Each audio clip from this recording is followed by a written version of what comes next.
I'll stand back here. So, hi guys, thank you so much for having us. It's a massive honour to be invited to do this for us, especially being so young in our journey. I'm Kate, this is Jordan, we're the co-founders of Ariel Community, and we are revolutionising the connection between the disability community and inclusive businesses. So before we take you through our journey, we wanted to kind of speak to you a little bit about the space in which we work in. And that space is supporting people with disabilities. So I'm not sure whether you guys know that 1 in 6 people actually have a disability globally. So that makes them the largest minority segment in the world. That also means that likely most people in this room either know someone with a disability or have a disability themselves. So there's also 4.4 million Australians that have a disability, and of those people, 90% have invisible disabilities.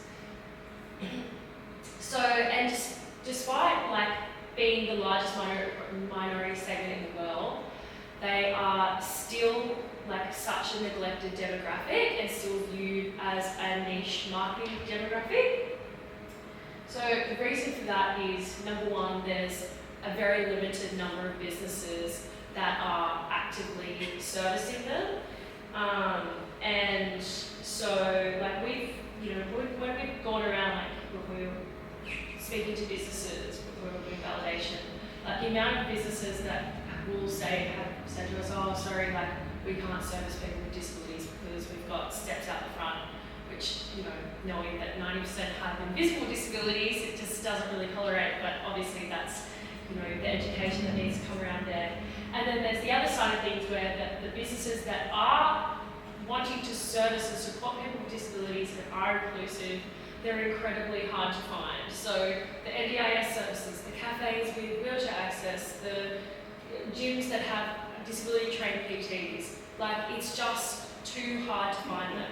And that's because the available options that are out there, for marketing and for finding this information, are they focus on niche areas of the market. It's very fragmented, and we need kind of a holistic solution for the community. So this problem also extends out further to the 3 million informal and paid carers across Australia. We're some of those carers. And so for them, it's their job to be ensuring that they're providing the opportunities, the supports, helping people reach their goals, and it's just incredibly hard to do so. And already making their jobs a lot harder. We're seeing that in the statistics, a high rate of burnout for informal carers and paid carers. Paid carers alone, 25% are leaving the industry every year because of the high rates of burnout. And then for businesses, we have the issue where, one, they're missing out on a $40 billion opportunity in Australia, $1 trillion global opportunity. That's the disability consumer market, because disposable income. Disposable income. Yeah, just disposable income, because they don't view them as a legitimate demographic. And then the other side of things, we've got the ones that do want to market to them have very limited options to do so. And then also the third option is that, third problem is that there's very limited resources for them to understand how to be inclusive and make their space more accessible. So, we have taken you through all of the stats and that stuff, but I definitely want to take you through our drivers as well. For us, it's a lot more than the statistics, which is, the statistics are scary. We do this for the people behind that. And so I want to take you back to before 2020, when we first started the app. I'll take you all the way back to when I was at university at UON. I was doing a Bachelor of BizCom and Design at UON, and I moved on from hospitality and started working in disability on the side. And I just absolutely fell in love with it, to the point that when I finished my degree, I was like, I don't want to work in advertising, I want to do this. So I just abandoned my grad degree and I worked my way up in disability.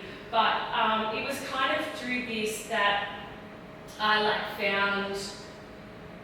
came face to face with the big problem that is what we're dealing with and where the idea of that kind of came to me. So as a support worker, it's your job to support a participant's choice and control to meet their daily needs, reach their goals. That's the foundation of what the NDIS is based on. So I'll give you an example. Sorry, I'm just going to So I'll give you an example.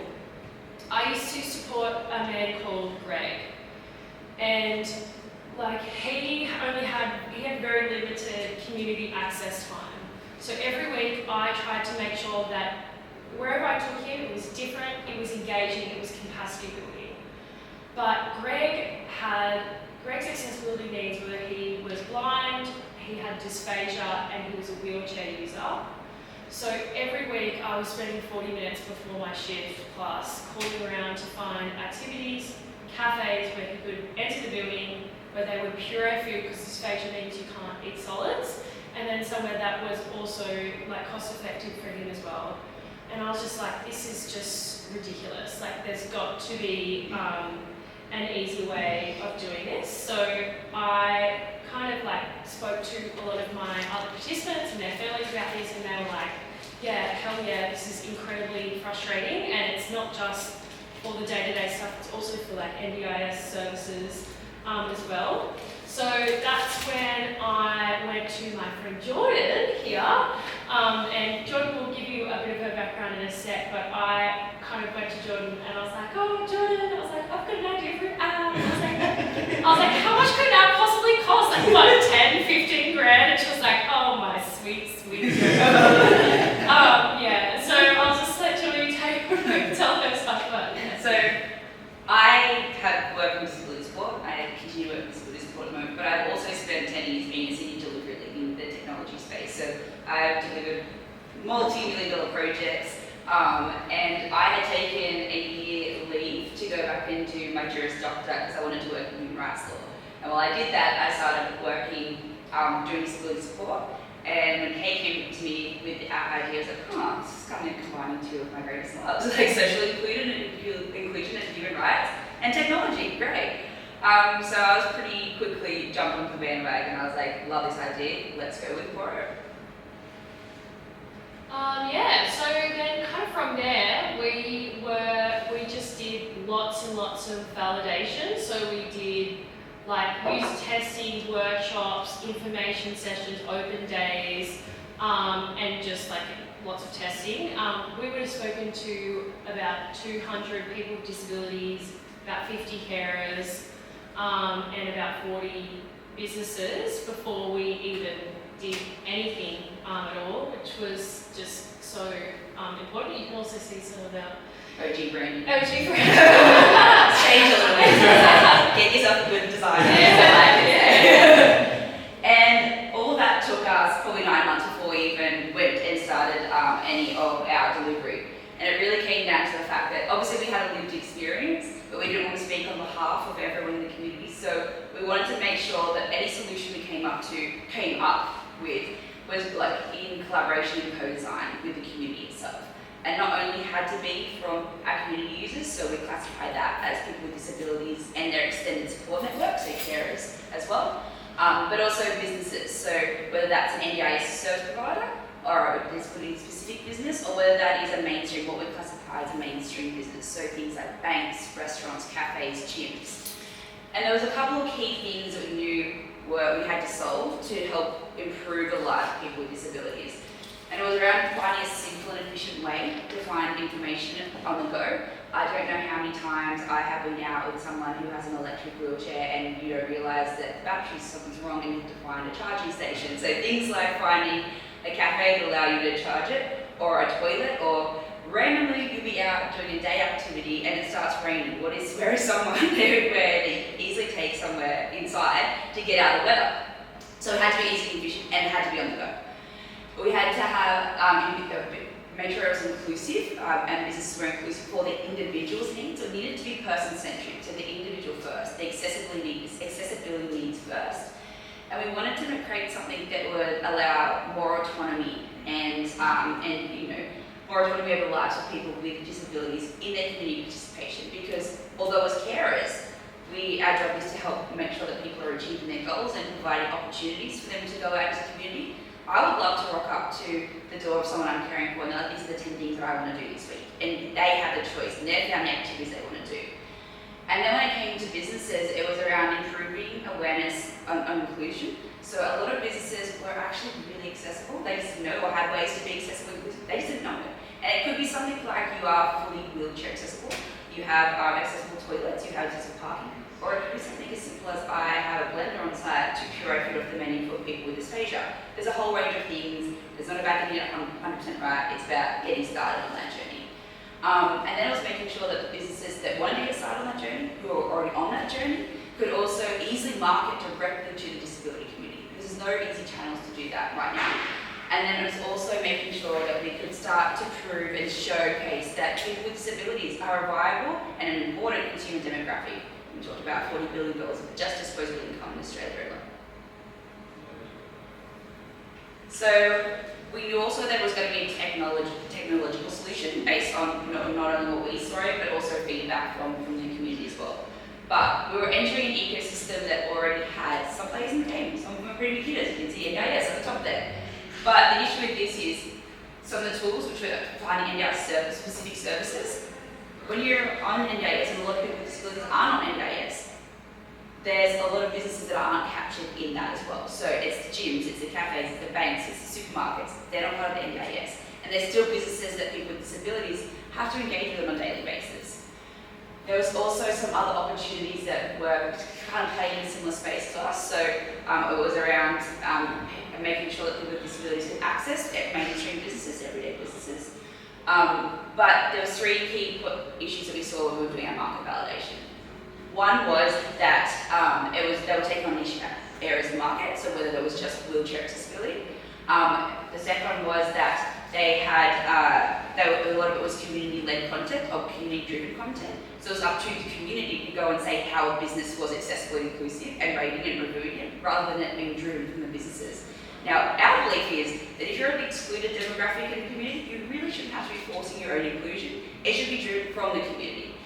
And then the third thing was, and we saw it before, we came up to this obstacle when we were trying to get funding, is a lot of these businesses were dependent, or a lot of these platforms were dependent on government funding and grant funding. So when that dried up or there wasn't new opportunities, they didn't have the commercial viability to continue. So we wanted to make sure that we had commercial plan that would allow us to last, because we can go for grants, but last beyond that. And so we went for a SaaS product. So businesses would pay to subscribe to our platform to market to the disability community.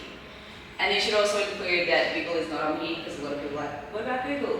But again, we talked about that accessibility needs that person first. Whereas if you use Google and that accessibility information, and it's only about 6 points of accessibility information, it's still searching for the business first, and that accessibility input is second, information is second. We want to make sure accessibility is the lead driver here. So, all of our market research, all of this information, all of this validation with a viable commercial opportunity, you would think it would be easy for us to get funding. And we had a lot of interest at the start, but it was not. And we did need investment. Although I have worked in tech, and I've worked on some big, scary, intense projects, I have not written a single line of code in any of those projects. I was the project manager. We also have one of our directors as well, Jo, who's a front-end web developer, they've done app development. And Katie's a graphic designer, so she was able to prototype up our initial early days, that kind of prototype, so we could test it, but we kind of were at a barrier that we needed funding. So we went and we asked a few people, and there was a lot of interest, but again, where I've already mentioned before that a lot of businesses had failed, they were like, we're hesitant to jump in because we didn't have a proof of concept in market. They're like, come back to us when you do. I thought, that's helpful. Need money now. And so the other thing was that we got told a lot. We've seen all these businesses fail, one, because, you know, due to commercial viability, we had that plan, but also they told us that tech was really hard. It wasn't that hard. I can tell you now, it's not that hard. So I was like, don't challenge me to a good time. So we had to,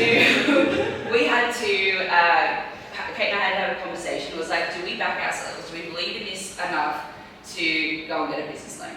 And even that was going to be a challenge because every bank you spoke to, like, oh, we've never seen a business loan get approved for something like this. And I'm like, again, don't challenge me to a good time. So I wrote a business case, and I think it was 45 pages, and business plan, and then had a business plan writer come and like look it over and give it, and we got a business loan for 150K. And we're like, that's not going to be enough to build these things. I'm like, again, stop challenging me to a good time. And so we did it. So we had to leverage a lot of the skills that we already had in house. So I was writing solutions architecture diagrams, obviously invalidated by actual solutions architects. I was writing requirements, like detailed requirements, 50, 60 pages of requirements. So I was going to like outsourcing development so that they was bulletproof. You could not get it wrong. I had to write our statement of work to make sure that we owned every line of code that was ever written by any outsourced developer, so that would never come back and bite us on the butt. So that a couple of months I did a Nigeria stuff that came in really good handy going through that. But to get us to the point that we were able to get a proof of concept in market, which was very beta version pilot proof of concept. We always knew that it was going to be a few-year roadmap, but we have a native mobile application which is available on the Apple Store and in Google Play. We have a business portal which allows businesses to choose their subscription plan and register themselves, and we have a brochure website as well. And that allowed us to go and prove the concept by rolling it out to 1,500 community users who are actively using it, with 1,200 businesses listed from a platform across 10 locations. So we had the concept, we knew what we needed to do, we had a game plan. And it was extremely important for us to have that because we've learned a lot from it too. A lot of things other businesses didn't have, a lot of things that we thought, that we overlooked or didn't think about at the time, or just wasn't something that was raised in our validation from the community. But when they saw our platform, like, oh, I'd be so great if it did this. So the first one was around feature prioritization. Some of the features we got right, some of the features we had to change a little bit, and some of the features were just missing, and they were great features. Like, oh, heck yeah. Two-sided marketplace. I don't know if anyone has worked in two-sided marketplace. It's not fun. So what comes first, the chicken or the egg? We have to get business on there, so community users will use it. We need community users, so businesses will want to use it. It's like, so that was a really fun thing to kind of try and overcome. It was user adoption too. We're only a 3-person team with an outsourced dev team. How do we get this organic user adoption uptake of it as well? And it was around data categorization and mapping. So what was the key information and how that needed to be mapped to make it valuable for the community users that were leveraging it. So some really important lessons learned. But we had all this information, we had all of this, too much information, great information, but we were like, what do we do next? Where do we start to work through this? And to I2N. And it was really important because we did have gaps in our skill set in the team that we needed to kind of fill, which was great. And it was a really great opportunity for us to not only get mentors that could help us in that, to help fill those gaps and put us on the journey of where we should start and why. But also, we've been working this closely to our product for 2 years at that stage. And when you're so close to it, sometimes you need someone who hasn't seen it go, what about that problem and that problem and that hole, what? And you're like, oh no, I didn't see that. And it was great because we ended up going through that process and coming out with a game plan moving forward and features moving forward that we were able to validate that made our product or future of our product 10 times better, which is great. And also, Blur had to teach us how to go and pitch. And we had a lot of pitching, a lot of networking, a lot of those types of things, which we hadn't done. I'd presented before. I pitched kind of parts of our presentations for products to clients, but I'd never gone and had to pitch my own product. So I was a little bit more nerve-wracking when it's your baby. So we had to go through that process. But it means it came out at the end with some really cool features, right? I know there's some technical rooms on my technical features. Cool. So obviously we talked about centralized service platform, making it easier. So now we have a business directory that not only on mobile but will be on desktop as well, and it allows businesses people to not only find NDIS services but also mainstream businesses. We needed to work through how we could manage enterprise businesses. So whether you're an enterprise or entity with multiple businesses or multiple locations or both, that was a fun one. And we needed a knowledge hub too. We had so many case studies, so many examples, so much information to share, not only with our community but with businesses to make sure that there was a knowledge hub to keep continuing to grow and educate people. We also worked out through our testing that we had opportunity for not only B2C, which was our initial plan, but B2B as well. So obviously business information is needed to be available to our community users, but it was actually really important to be available to other businesses as well, because if you're a service provider who does things like day programs, where you take people out to the community, if you're looking for a gym or you want to take them on a respite weekend away, like how do you engage easily with those businesses to be able to move that forward and make it simple? Because Kate's got stories of walking into rooms with service providers and they're like pulling their hair out with a nail folds on the ground going, where is a gym? And Kate's like, see that? I got 50.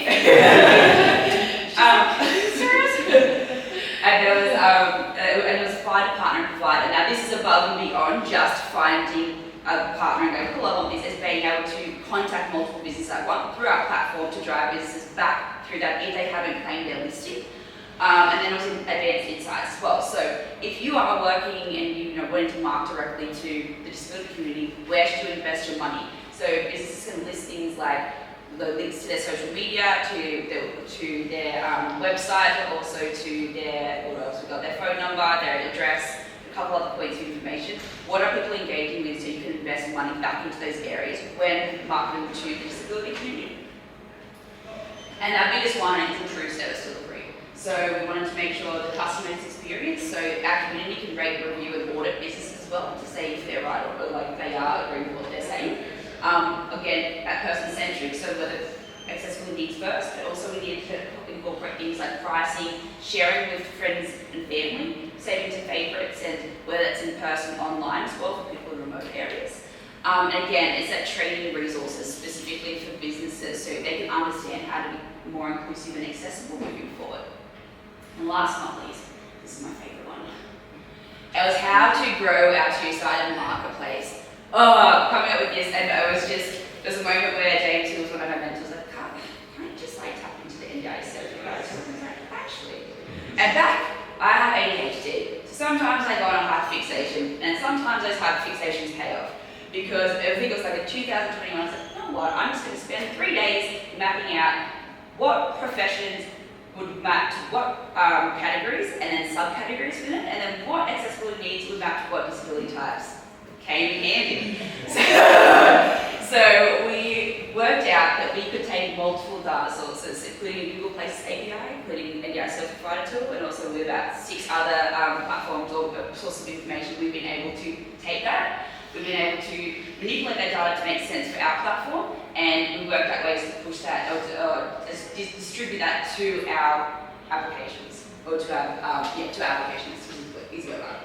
So we've tested that and we've created a database of over 60,000 businesses. So when we do make some changes to our architecture and we're ready to upload those, just get stuck in. And we initially have 60,000 businesses across New South Wales, Queensland and Victoria that allow us to grow the business side of the market. What that means is as we roll out, we can also hotspot that information to understand where there are businesses, to be able to hotspot and talk to the community members and really drive our marketing efforts there when we have a limited marketing budget to grow that side of it. And then it's just the task of converting some of those unpaid businesses to a paid plan, which is a lot easier than doing the other way around.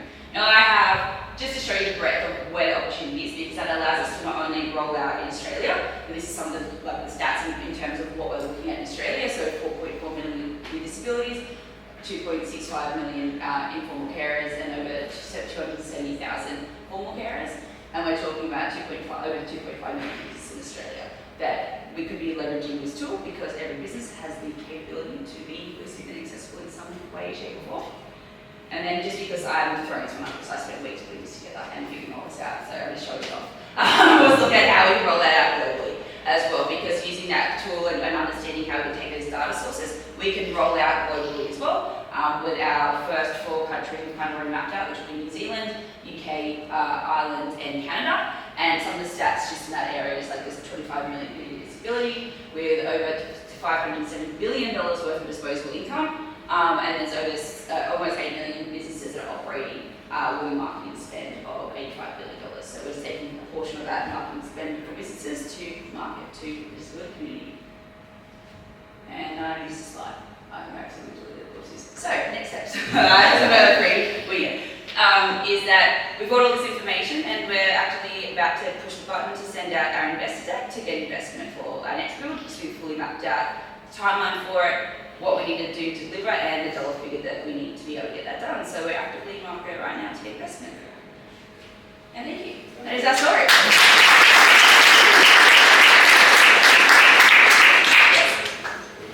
Thank you so much, guys. That was an amazing story.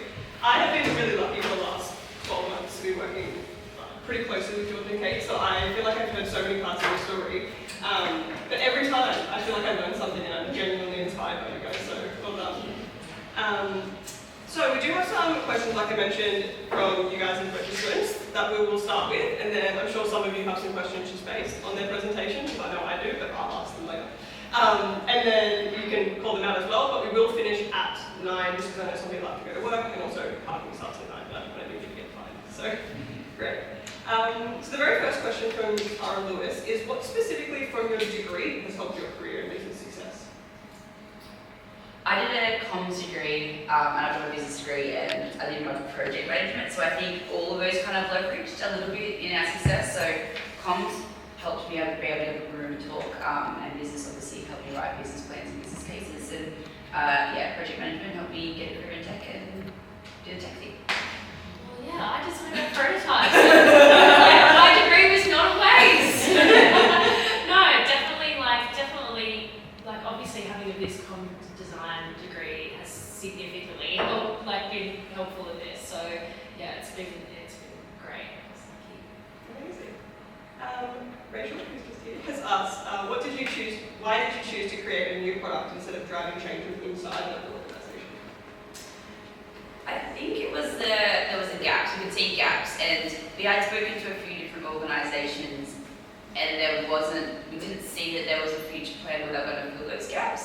And like we kind of spoke around what was already in market, we didn't see that they were going to be able to drive the change we would, and we just knew that we had to take care to build a product we knew was going to be more holistic. Yeah, and I think as well, definitely wanted to have more of an unbiased, we wanted to make sure we did it right. There's a lot of the industry, disability industry is dominated by a lot of very key players, and we wanted to make sure that we were kind of stripping back from that and doing it the right way. So, That's a really good answer. Mary Katz has asked, what has been something you've done that has made the biggest difference in your progress? I swim. I didn't pay them this. It was the best thing ever that we did. Yeah. Okay, so expand on that. So what about I2M? What specifically helped you? Well, you've met me. I'm inspired. It's because like I said, I have ADHD, so there's a lot of things going on in this brain, which is great. But sometimes you just need a little bit of help pulling the strings to get a bit of direction. So in that regard, I think it helps get the right steps at the right time.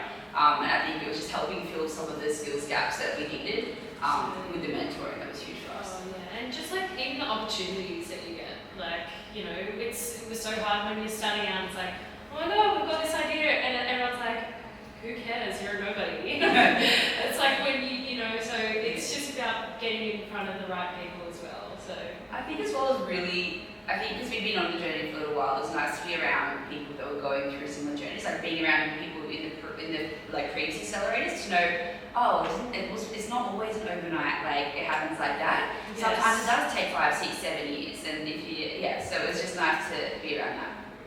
I really liked what you said earlier on that point about sometimes you spend so long looking at the same problem and your solution to it that it's really important to take a step away. yeah. For me, I feel like that this is a weird one, but word searches. Have you ever Yeah. word searches? You can't find the word, you step away and you come back. And I feel like that's just as important in because you do spend so much time. So I really love that you made that point. I joined word search.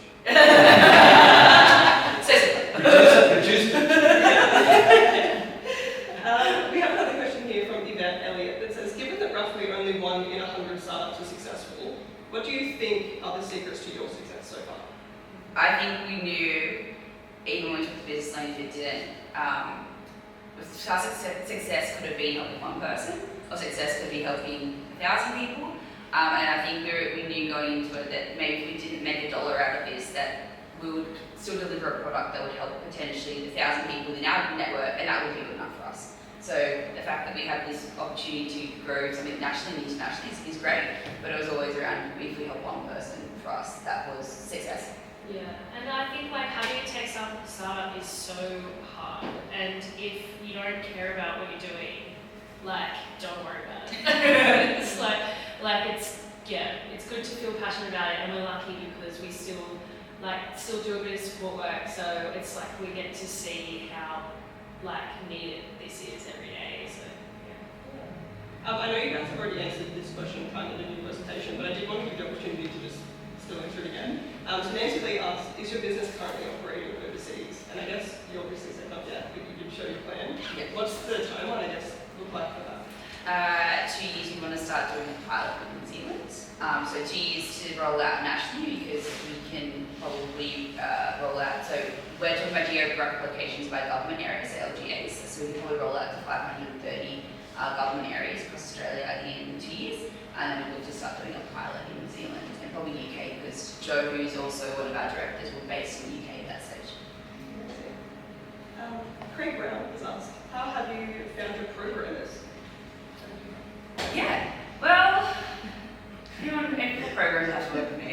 I think it was, so we had a couple of people that helped us along the journey and came into it. So some I'd worked with previously, so I knew how to operate, and it was an easy conversation. But there was also outsourcing, and like I said, I wrote really, really detailed requirements, but I had the value of having this skill set to be able to write requirements and explain my problem as well, or even find, products that had similar functionality to how I wanted to operate. And I can crack whip if I need to. So there's a bit of that. I think Kate came to one meeting, she's like, I need to be walked out. I was like, I've got a couple, let's go through these. Now, there's this yellow box, then we've got a green box, and there's a red box. We're going to come back to the red box in a second. So did you audition them, in a sense? Yes, so we did. So I got one of the developers that I'd worked with previously to do coding tests for some of their programmers, and he did that. Yeah. We have a question from Monique that says, what has been your biggest challenge so far in your business evolution, but what's also been the biggest surprise? Challenge, definitely, I know we were saying earlier, just working 2 jobs. This is super hard. And yeah, probably two-sided marketplace, that was a really hard thing for us as well. For a long time, that really stumped us until obviously I2O, we kind of figured out that hurdle. But I think that's what it was. It's like you've got to, it's like when you're at university, you kind of have the 3 triangles where you either have money, you have a social life, you get good grades. So something's always going to be sacrificed. So that's kind of what it is. And I think that was the biggest challenge. I just want to do it for free. You can't. And biggest surprise, I think it's just been the positive uptake of it. Once we started networking and talking about it, and it was just everyone has given us such good feedback and really positive to what we're trying to do. And a lot of people are just like, how is this not a thing? We're also surprised why this isn't a thing, but we'll come up with it. That's fine. I would say my biggest surprise has been the startup community in Newcastle. Didn't know it existed. I'm honestly so annoyed. We've just been sitting in our houses for the first few years. Walked into I2O and we were like, this has been here the whole time. But yeah, so that was definitely a big surprise. I love that one. Anton Edwards has asked, which role models, online or in real life, have you learned the most from? I think, we kind of talked about this, and I think there's been the right role models and mentors. There's not just one, it's been a few people on the journey at the right times. But I guess if we're talking about inspiration, it's definitely by the people that we see every day that live and breathe this. So for us, it's not necessarily one person. It's the people, like we said, the people behind the stats in the disability space that we work with every day. Just for context, for example, some of the struggles. One of our clients just got her own house. It took it's taken 5 years and 44 rental applications to get her into her own housing. So just some of the struggles they go with. So getting that and those little wins. Kate came in because when we were in the meeting was with one of our mentors, and she was crying and I was crying. She's like, did you guys get investment? No, we got a house. Beautiful. We just have one more question.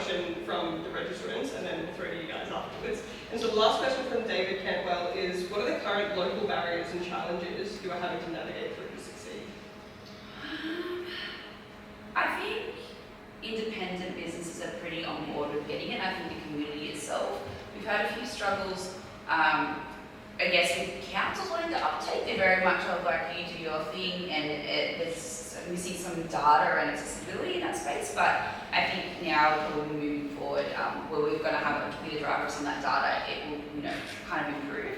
But for the most part, it's been a pretty positive uptake moving out to our communities as we start to roll out. Yeah, definitely. Yeah. Amazing. Well, I will pass over to anyone in the crowd. Does anyone here have a question? Yes.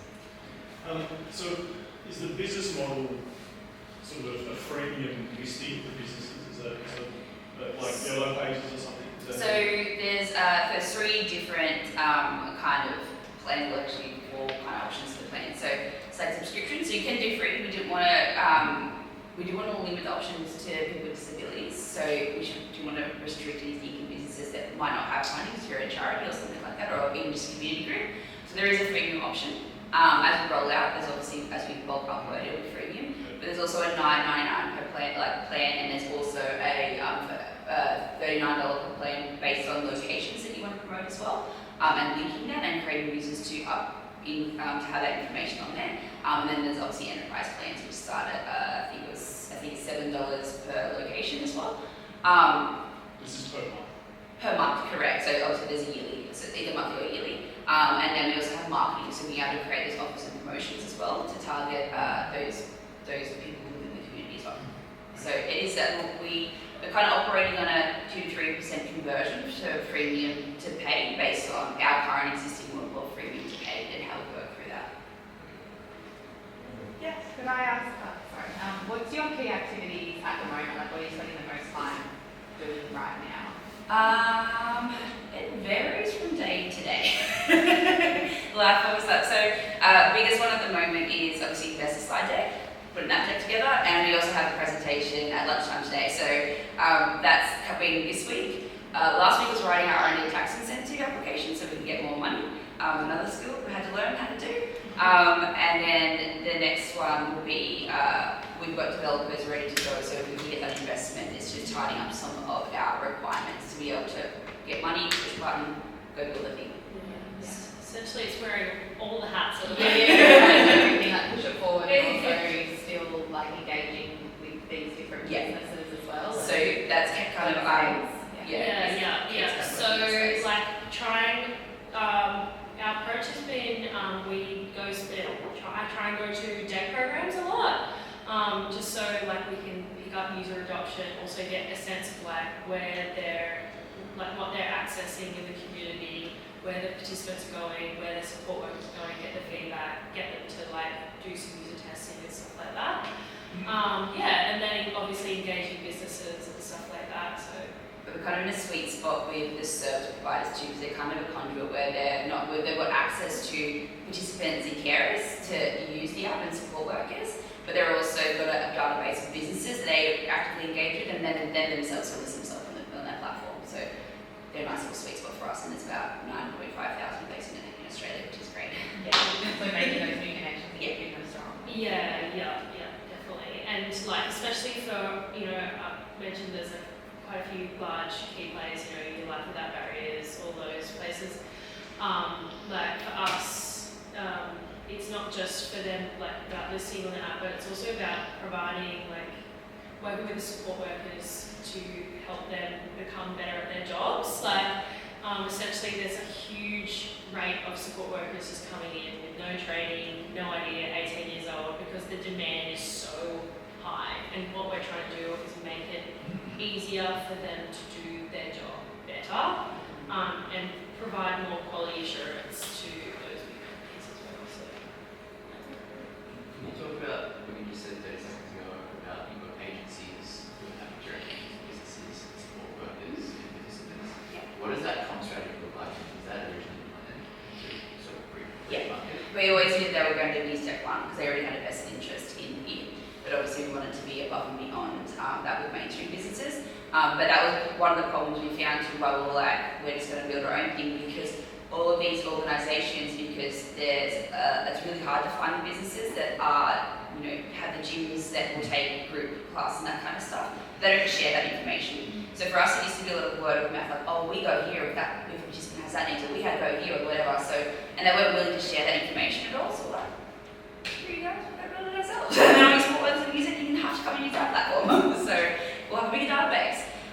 So it was a little bit around that, but we always knew that they used step one because they did have access to it, and we did get letters of intent going through business plans of about, I think it was 20 businesses or service providers in the Newcastle area that we knew that would give us access to a wide range of people.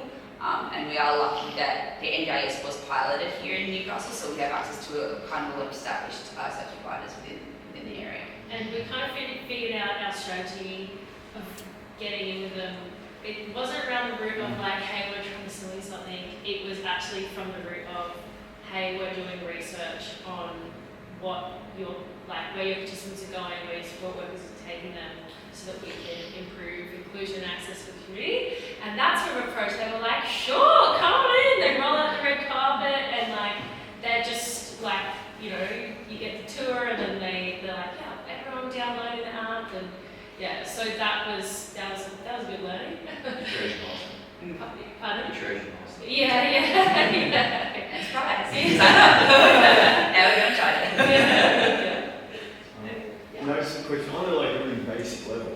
How does it make you guys money? So, like for instance, the cafe who is accessible, or gym which is accessible, do they pay to use? Correct. Right. So it's subscription, software as a service is subscription. So they can they can pay to market themselves. So obviously, based on the plan, you have different features that are included in that plan. And we did get a price point slightly wrong the first time around, but we've changed that, and we know what it needs to be moving forward. So that's how we generate money from that. And what does, like, say, a cafe, what do they get out of it if they register?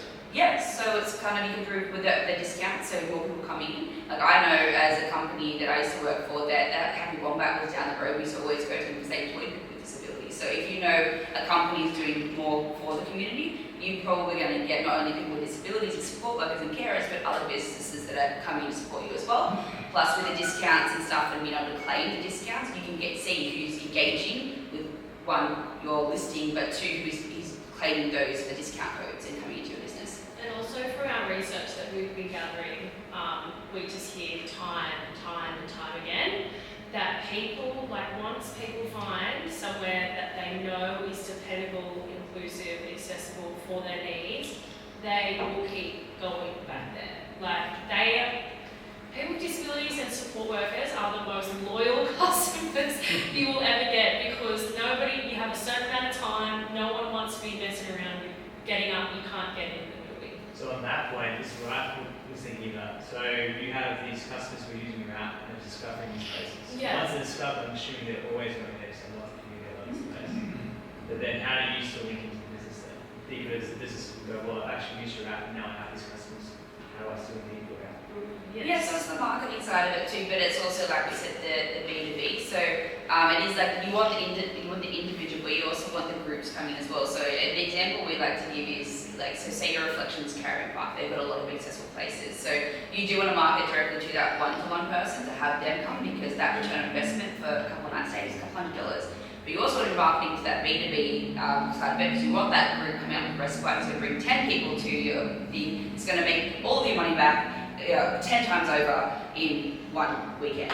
So there is value to continuing to keep to it, because people who are in the community obviously live here, but disabilities also travel. They also move places. They also go on holidays. So there's also people who are coming outside the area that will use this. Make this really important. We speak to people who have business associates that come in, they've got to take them out for lunch. So where are they going to go out for lunch that's catering to their needs? So yes, you'll have someone that will come and visit you once and keep coming back, but you're going to have people coming and going all the time, and they're still going to use the platform. And sorry, I'll just jump in there as well. That was also something that we did find.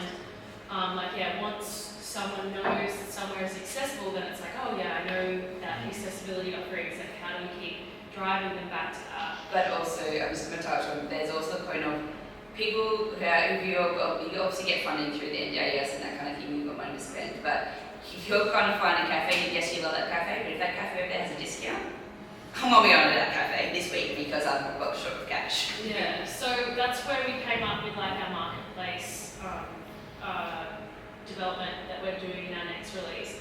So it's essentially where people can like search up like filter by offers on the day. So like there's heaps of cafes around that do 2-for-1 coffee for support workers if they bring in their participants in.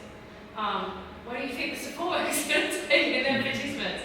So and then you've got like a big group of people going in. So that's how we've kind of gotten over that hurdle, and that extends out to anything from a psychologist saying, hey, we've opened our books, we've got a psychologist that works specifically doing autism assessments, or yeah, it could be we're even wanting to extend that out to employment opportunities, work opportunities, free activities, like those things, so that people are constantly checking and being engaged in their community every day. How did the restaurants and that sort of stuff know that they're getting value for the $7 or whatever? I think we explained that. So they'll be claiming it. Obviously, we see engagement.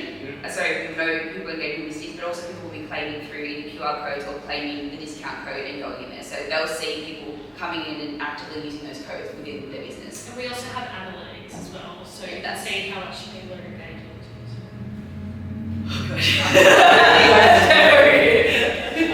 Great presentation, great to meet you guys. As you guys know, my wife runs an inclusive dance program, which has been Already on great. Yeah. So, I mean, you talk a lot about the day-to-day stuff, cafes, restaurants and the like, and also in terms of activities, you mentioned gyms a few times. Has there been any activities that have sort of been out of the box you didn't really think of that have been inclusive? Oh my god, I found the coolest place. Like, that's my favourite part about our job, is I get to find all these amazing places. Lightsaber place? Yes. Yeah. There's a lightsaber, NDIS registered lightsaber academy on the Central Coast. It's incredible. So yeah, there's all kinds. When you say lightsabers, we're talking Star Wars. I'm talking Yeah, Star Wars. Paid for by the NDIS. It's amazing, and it's all about like building social skills, like fine gross motor movement, all those things.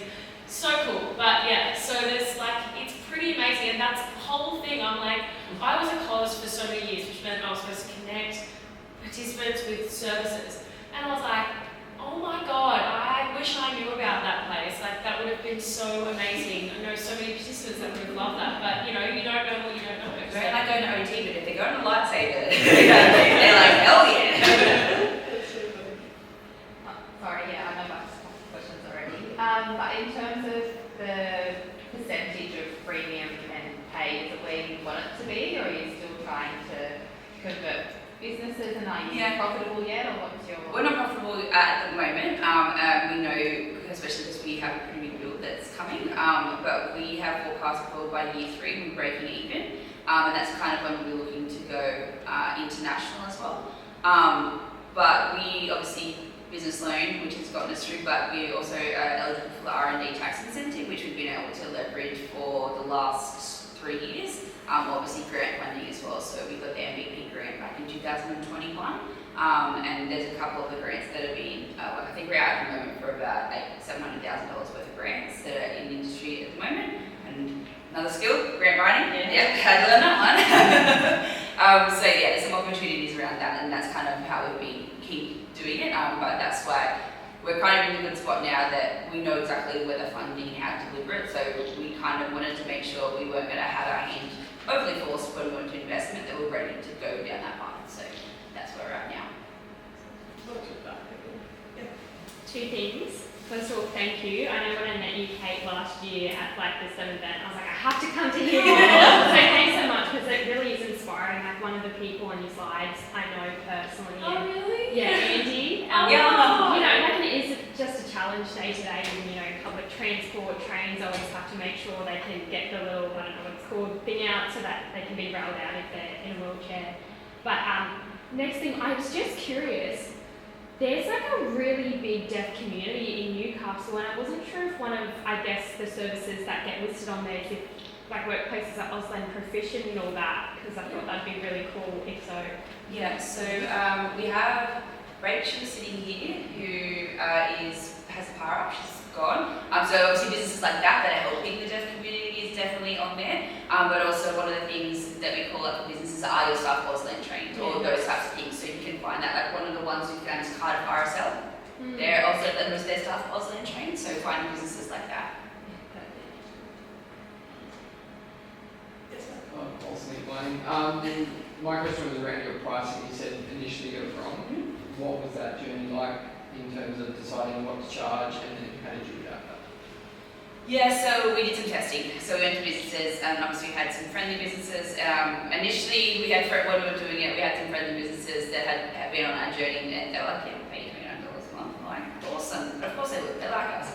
So we had to go do some testing with businesses that obviously didn't know much about our journey and what they would be willing to pay. And so for one location, it makes sense, $9.99. That's an easy sell for businesses, and we know that that was going to be an easy conversion. And then the number of businesses that you could list per, it was kind of, we did some testing pretty much. And that was the price point then, and coming back it would be successful. And then it would be, we knew that we could be profitable on that based on the conversion rates from premium to paid. On that point, I know at the very start of your presentation, Kate, you mentioned that you obviously took the idea to John, not knowing how expensive that would be, and you were like, sure, you can do more than like 15,000. But John, could you please tell the crowd how much that particular app that Kate wanted to build would have probably cost? Oh yes, Kate didn't come with just an app. Kate came with an app, a business portal, a support portal, and there was something else. And I was like, oh honey, that's like a $3.5 million project. Let's start with attraction, the one that's going to be going to help the community. So app first, and all those things are still on our plan. But that's probably a couple of years down the line at this stage. I don't know, I always say one of my biggest learnings from this is like a lot of people will come up and be like, oh, I've got this idea for an app.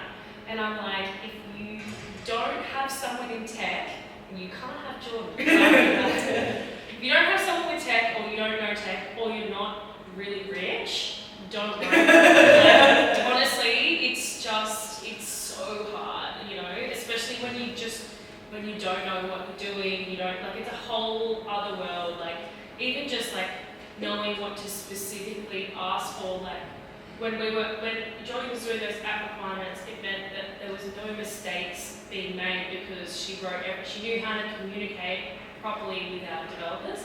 I wouldn't know that. I could design a prototype and I'd be like, I'll figure it out. But also we've heard so many horror stories going through our statement of work and our contract with the development team, but we had so many stories of people trying to break up with the developers and well, we don't own any of our codes, we've just lost everything we spent money on. I was like, not today, you won't pay my code. And I could also make them pay for my hosting. Can you give us a ballpark figure of what it costs the app on the Apple Store? For what we have? Well, yes. Yeah. So I think we ended up spending $120,000 to get what we have. That was app and the big version of the web app for our business portal. So that was, and it's 2 code bases for the app as well. So Swift and Colin. So I got it down to 110. So I just cut it. But I've delivered mobile applications that were $1 million. So it could range. Unfortunately, guys, that is all we have time for. But can we all please give them a massive round of applause? And I know that Jordan and Kate have a presentation later, so please don't take up much of their time, but they did agree to stay around for a few minutes after if anyone has any extra questions. Before we go, this will be the next startup stories. It won't be the first Wednesday of next month, just due to Easter heading into that week. So it'll be the second week of that month, so the 10th of April, and it's with Fletcher and Jock from Ashlar, which will be a really interesting story. And also at the moment we have our accelerator, All Industries Accelerator and Clean Tech applications open. And so if you have any questions about that, please ask myself or Richard, because we would love to have you apply for that as well. But thank you so much for being here and have a great